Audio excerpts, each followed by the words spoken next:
Japan's Prime Minister Ishiba seeks tariff deal with U.S. Treasury Secretary Bessent ahead of election.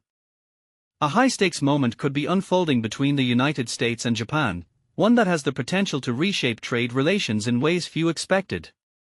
Japan's Prime Minister, Shigeru Ishiba, has openly urged the U.S. to engage in further discussions about tariffs after his recent meeting with Scott Bessent, President Donald Trump's Treasury Secretary.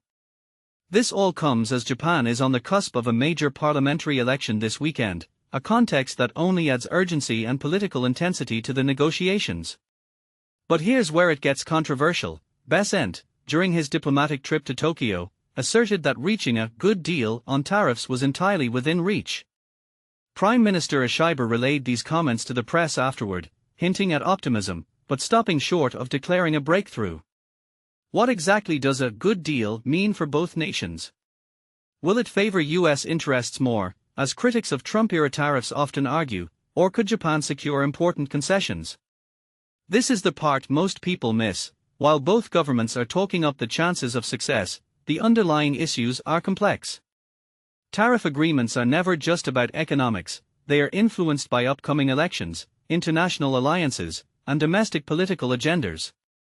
For example, the U.S. may be pushing for better market access for American agricultural products, while Japan could be seeking relief from steel and auto tariffs that have weighed down its exporters. The timing, right before a Japanese parliamentary election, raises the question: are these negotiations more about political posturing than forging long-term solutions? That brings us to you, the reader. Do you believe these tariff talks will result in a truly balanced agreement, or is this more about appearances ahead of the election? Are Trump's tough trade tactics justified, or do they risk alienating key allies like Japan? Share your perspective in the comments. Let's debate whether this is a step toward real progress or just another political maneuver. Japan's trade talks, Akazawa's mission to the U.S.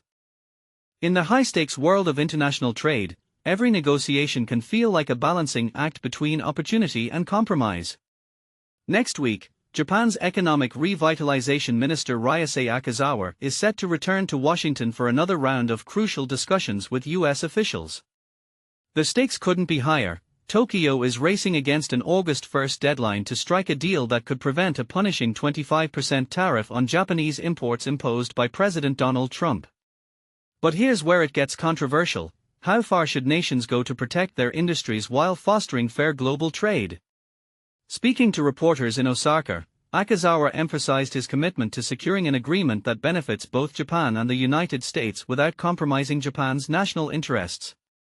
"I intend to keep actively seeking a solution that works for both sides," he said during a press briefing in Western Japan. His comments came as he hosted a delegation from the U.S., including Treasury Secretary Scott Bessent, who attended the U.S. National Day celebration at Expo 2025 in Osaka on July 19.